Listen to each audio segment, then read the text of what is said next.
Halo semuanya, bertemu lagi dengan saya Mr. Donald Manalu. Pada video kali ini saya akan menjelaskan tentang pembahasan soal-soal sejarah Hindu-Buddha di Indonesia. Seperti yang kita tahu, nanti kita akan membahas soal-soal yang berkaitan tentang teori-teori masuknya Hindu-Buddha ke Indonesia, baik itu nanti teori kolonisasi maupun teori non-kolonisasi. Yang kedua, kita juga akan membahas tentang kerajaan-kerajaan Hindu-Buddha di Indonesia, di mana kerajaan-kerajaan Hindu-Buddha di Indonesia itu ada banyak sekali, misalnya Kerajaan Kutai, Sriwijaya, Majapahit, dan yang lain-lain. Jadi nantinya kamu akan melihat bagaimana pembahasan soal-soal tentang kerajaan Hindu-Buddha di Indonesia. Untuk melihat lebih banyak, silakan kamu simak penjelasan video berikut ini. Review atau mau pembahasan soal-soal yaitu materi Indonesia pada zaman Hindu-Buddha. Yang pertama kita lihat adalah, jika ditanyakan, jelaskan yang dimaksud dengan teori kolonisasi dan teori non-kolonisasi dalam menjelaskan masuknya agama dan kebudayaan Hindu-Buddha, dan hipotesis apa saja yang mendukung teori tersebut. Kita perhatikan, teori kolonisasi itu adalah menjelaskan proses masuknya agama Hindu dan Buddha, dan di sini dia menekankan peran aktif dari orang-orang India. Sedangkan orang Indonesia di sini digambarkan sangat pasif, hanya sebagai penerima. Hipotesis pendukung teori ini ada 3. Yang pertama itu adalah hipotesis Waisya, hipotesis Ksatria, dan hipotesis Sudra. Seperti yang kita tahu, hipotesis Waisya itu adalah di mana nantinya yang menyebarkan agama adalah para pedagang, dan hipotesis Ksatria juga yang menyebarkannya adalah para tentara. Dan di sini adalah hipotesis Sudra, di mana nanti katanya agama dan kebudayaan Hindu itu disebarkan oleh kaum paling bawah dalam sistem kebudayaan di India. Yang kedua kita lihat adalah teori non-kolonisasi. Teori ini menyatakan bahwa masyarakat Indonesia itu bersifat aktif, yaitu kebalikan daripada teori kolonisasi. Artinya, orang Indonesia lah yang berangkat ke India untuk mempelajari agama dan kebudayaan India. Kemudian mereka kembali dan menyebarkannya kepada seluruh masyarakat Indonesia. Ada 2 hipotesis yang mendukung teori ini. Yang pertama adalah hipotesis Brahmana, di mana nanti katanya bahwa kaum Brahmana lah yang menyebarkan agama Hindu dan Buddha ke Indonesia. Tetapi ada juga kelebihan dan kelemahannya, seperti hipotesis Brahmana, di mana kelemahannya adalah bahwa ada pantangan bahwa Brahmana itu tidak boleh menyeberangi lautan yang luas. Dan yang kedua adalah hipotesis gabungan atau arus balik, di mana nantinya orang Indonesia digambarkan orang cendekiawan Indonesia pergi untuk mempelajari agama dan kebudayaan Hindu-Buddha. Yang kedua adalah bagaimana masa pemerintahan Raja Kudungga dan Raja Mulawarman dari Kerajaan Kutai. Seperti yang kita ketahui, Kerajaan Kutai adalah kerajaan tertua di Indonesia, di mana raja pertamanya adalah Raja Kudungga. Kudungga di sini merupakan raja yang berkuasa pertama kali di Kerajaan Kutai, dan diduga Kudungga ini pada awalnya adalah kepala suku. Artinya beliau ini baru nantinya masuk ke agama Hindu setelah beliau menjadi raja. Jadi kedudukannya pertama kali adalah kepala suku. Dan yang kedua di sini ada Raja Mulawarman, di mana Raja Mulawarman inilah cucu daripada Kudungga, anak daripada Raja Asowarman. Raja Mulawarman inilah yang membawa Kerajaan Kutai mencapai puncak kejayaan, di mana dalam prasasti Yupa yang ditemukan, di sana dituliskan bahwa wilayahnya itu hampir meliputi seluruh Kalimantan, dan di sana dituliskan bahwa Mulawarman dan kaum Brahmana itu telah memiliki hubungan yang dekat, di mana Raja Mulawarman ini memberikan 20.000 ekor sapi kepada kaum Brahmana di tanah suci yang bernama Wapra Keswara. Itu adalah hubungan kedekatan antara kaum Brahmana dengan Raja Mulawarman. Yang ketiga adalah tuliskan 3 prasasti peninggalan Kerajaan Tarumanegara lengkap dengan isi prasasti tersebut. Kita lihat Ada banyak peninggalan prasasti daripada Tarumanegara. Yang pertama adalah Prasasti Ciareteng. Prasasti Ciareteng ini ditulis menggunakan huruf Pahlawa dan bahasa Sanskerta yang terdiri atas 4 baris dan sepasang telapak kaki Raja Purnawarman. Disinilah telapak kaki raja ini melambangkan dua hal. Yang pertama, telapak kaki ini melambangkan kekuasaan Raja Purnawarman atas daerah tersebut. Yang kedua, telapak kaki Raja Purnawarman melambangkan kekuasaan dan eksistensi seorang penguasa sekaligus penghormatan kepada dewa. Yang kedua adalah Prasasti Jambu. Prasasti ini juga ditulis menggunakan huruf Pallawa dan bahasa Sanskerta, serta terdapat juga gambar telapak kaki yang isinya memuji Raja Mulawarman. Yang ketiga adalah Prasasti Kebun Kopi. Prasasti Kebun Kopi ini isinya adalah tentang keberhasilan rajanya yang terkenal yaitu Purnawarman dalam menaklukkan musuh-musuhnya dan memberikan kesenangan dan perlindungan bagi yang mau tunduk kepadanya. Itu adalah 3 prasasti peninggalan Kerajaan Tarumanegara lengkap dengan isinya. Oke, yang keempat adalah bagaimana keadaan Kerajaan Kalingga atau yang kamu kenal dengan Kerajaan Holling pada masa pemerintahan Ratu Sima. Kerajaan Kalingga dipimpin oleh seorang ratu yang terkenal yaitu Ratu Sima.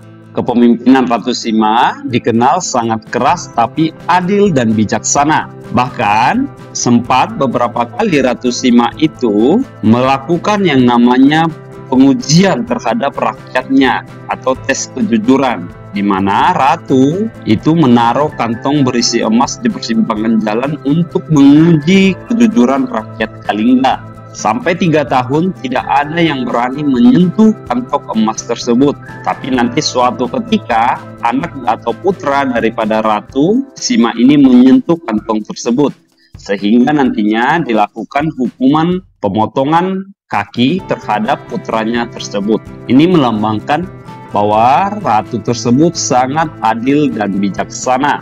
Yang kelima kita lihat, tuliskan 4 faktor penyebab mundurnya Kerajaan Sriwijaya sebagai kerajaan maritim yang besar atau yang dikenal dengan kerajaan nasional pertama.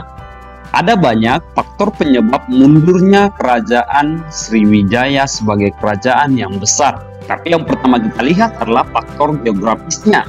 Letak kerajaan yang berada di dekat Sungai Musi akibat endapan lumpur Sungai Musi mengakibatkan nanti letaknya tidak dekat lagi dengan pantai, sehingga mengurangi yang namanya penghasilan dari perdagangan. Yang kedua adalah lemahnya kontrol pemerintahan pusat sehingga nanti banyak daerah-daerah yang melepaskan diri. Yang ketiga, Kerajaan Singosari, pimpinan daripada Raja Kertanegara ini melakukan penyerangan dalam ekspedisi Pamalayu yang sangat terkenal.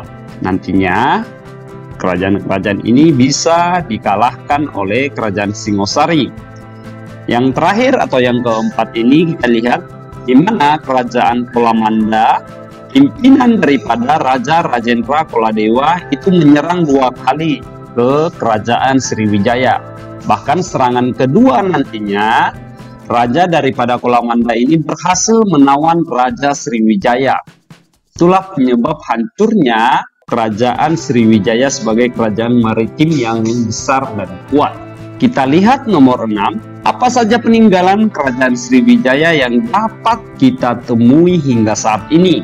Kita lihat ada banyak peninggalan Kerajaan Sriwijaya. Yang pertama kita lihat adalah Prasasti Kedukan Bukit. Prasasti ini berisikan tentang dituliskan bahwa seorang bernama Dapung Tahiang yang merupakan Raja Sriwijaya itu melakukan perjalanan suci dengan menggunakan perahu. Ia berangkat dari tempatnya disebutkan Minang Tamuan dengan membawa tentara 20.000 orang hingga tiba di Upang. Yang kedua adalah Prasasti Kota Kapur. Prasasti Kota Kapur isinya adalah pernyataan bahwa perbuatan yang jahat akan mendapatkan hukuman, sementara orang yang setia akan mendapatkan keberhasilan dan kelimpahan. Yang ketiga itu adalah Candi Muara Takus. Ini adalah candi atau satu-satunya candi yang berada di Provinsi Riau, yang menandakan bahwa dulunya wilayah kekuasaan Sriwijaya itu sangatlah luas, mencakup beberapa provinsi saat ini. Di dalam kompleks candi yang disebut dengan nama Candi Muara Takus ini terdapat 4 bangunan candi utama yang perlu kamu tahu. Yang pertama itu adalah Candi Maligai, yang kedua Candi Tua, Candi Bungsu, dan Candi Palangka. Itulah keempat candi yang berdiri kokoh di Kabupaten Kampar, Provinsi Riau hingga saat ini. Dan itu adalah peninggalan Kerajaan Sriwijaya. Selanjutnya kita lihat nomor 7, jelaskan sejarah berdirinya Kerajaan Panjalu atau Kerajaan Kediri yang merupakan kelanjutan daripada Wangsa Isyana. Seperti pembahasan kita sebelum-sebelumnya, bahwa kekuasaan atau raja daripada Wangsa Isyana yaitu Raja Airlangga, beliau itu memiliki 2 anak, di mana kedua anaknya ini nantinya untuk menghindari yang namanya konflik, sehingga Airlangga membagi 2 tahta kerajaan atau membagi 2 kerajaannya, di mana putra yang bernama yang pertama Sri Samarawijaya mendapatkan bagian barat bernama Panjalu yang berpusat di kota Daha. Sedangkan putranya Mapanji Grasakan mendapatkan bagian timur bernama Jenggala yang berpusat di kota lama yaitu Kahuripan. Tapi nantinya yang terjadi adalah anaknya Mahapanji Grasakan itu melakukan penyerangan, sehingga nantinya tinggal satulah yang menjadi kerajaan yaitu Kerajaan Panjalu. Itu akibat adanya perbedaan letak, yaitu ada daerah yang lebih subur dibanding daerah lainnya sehingga menimbulkan iri dan dengki, sehingga menimbulkan yang namanya peperangan. Itu adalah asal-usul Kerajaan Panjalu yang merupakan kelanjutan daripada Wangsa Isyana, di mana tadi saya jelaskan Airlangga adalah Raja Isyana yang membagi 2 kerajaan menjadi 2, yaitu Panjalu dan Kerajaan Jenggala. Nomor 8, kita lihat jelaskan penyebab hancurnya Kerajaan Kediri pada masa pemerintahan yaitu Rajanya Kertajaya. Kita tahu raja terakhir Kediri itu adalah Raja Kertajaya. Raja yang satu ini dikenal sebagai raja yang kejam dan sombong. Bayangkan saja pada masa pemerintahannya dia bertentangan dengan kaum Brahmana yang notabene mengurusi masalah agama. Pertentangan ini terjadi karena raja yang satu ini suka melanggar adat dan sombong terhadap kaum Brahmana, sehingga kaum Brahmana nantinya meminta perlindungan kepada seorang penguasa Tumapel yang bernama Ken Arok. Lalu kemudian Ken Arok menyerang Kerajaan Kediri dan akhirnya berhasil menaklukkan Kerajaan Kediri dan rajanya Kertajaya. Itu adalah akhir daripada Kerajaan Kediri, di mana hancur akibat daripada serangan Ken Arok. Yang nomor 9 yang akan kita lihat adalah apa yang disebut dengan ekspedisi Pamalayu, yang mana serangan ini adalah terjadi pada masa Raja Kertanegara yaitu Raja Kerajaan Singosari. Kita lihat apa itu ekspedisi Pamalayu. Pada masa Raja Kertanegara, Singasari itu melakukan berbagai perluasan ke berbagai daerah di Indonesia. Raja Kertanegara itu mengirim pasukan di bawah pimpinan daripada Kebo Anabrang untuk menaklukkan bumi Melayu, yaitu Pulau Sumatera. Ekspedisi Pamalayu ini bertujuan untuk menaklukkan kerajaan Melayu Dalmasraya di Sumatera, yaitu kerajaan penerus daripada Kerajaan Sriwijaya. Tujuan lain daripada serangan Pamalayu ini adalah untuk membendung serangan bangsa Mongol, di mana tentara Kubilai Khan ini sempat melirik untuk menyerang Pulau Sumatera sehingga didahului oleh Singosari. Saat itu memang pemerintah Kubilai Khan sudah mengancam wilayah Asia Tenggara. Nanti juga kita lihat di mana tentara Kubilai Khan itu menyerang lagi nanti Pulau Jawa, di mana mereka berhasil menyerang Jayakatwang. Itu adalah sejarah nanti akhir daripada kerajaan Singosari tersebut. Yang ke-10 kita lihat bagaimana keadaan Majapahit pada masa pemerintahan yaitu Ratu Tribhuwana Tunggadewi. Ratu Tribhuwana Tunggadewi adalah ratu yang terkenal dari kerajaan Majapahit. Pada masa pemerintahannya banyak terjadi pemberontakan, seperti misalnya pemberontakan Sadeng, pemberontakan Keta. Pemberontakan Sadeng ini nantinya bisa dipadamkan oleh Patih Gajah Mada dan Aditya Warman. Karena jasa-jasa daripada Gajah Mada, akhirnya beliau diangkat menjadi Patih Amangkubumi Majapahit, di mana di sini dia menggantikan daripada Aryatada. Saat pelantikan inilah terucap sebuah peristiwa yang terkenal dalam sejarah, yaitu adalah Sumpah Palapa yang diikrarkan oleh Gajah Mada ketika dia diangkat menjadi Patih Amangkubumi, di mana dia berjanji bahwa tidak akan bersantai sebelum mengalahkan wilayah-wilayah di Nusantara dan menjadi wilayah bawahan Majapahit. Itu adalah sumpah yang diikrarkan oleh Gajah Mada. Kita lihat nomor 11, apa faktor-faktor penyebab kemunduran kerajaan Majapahit? Majapahit adalah kerajaan terbesar dalam sejarah bangsa Indonesia, tapi tentu ada penyebab kemunduran dan kehancurannya.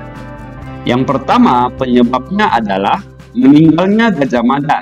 Patih yang besar ini meninggal pada tahun 1364, di mana rajanya Hayam Wuruk saat itu sulit untuk mencari pengganti. Lalu pada tahun 1389 diikuti juga kematian rajanya Hayam Wuruk, sehingga memperparah tidak ada pemimpin yang mempunyai kecakapan. Yang kedua adalah Perang Paregreg, di mana ini adalah perang saudara antara Bre Wirabumi dan Wikrawardana. Mereka akhirnya memperlemah secara keseluruhan Majapahit.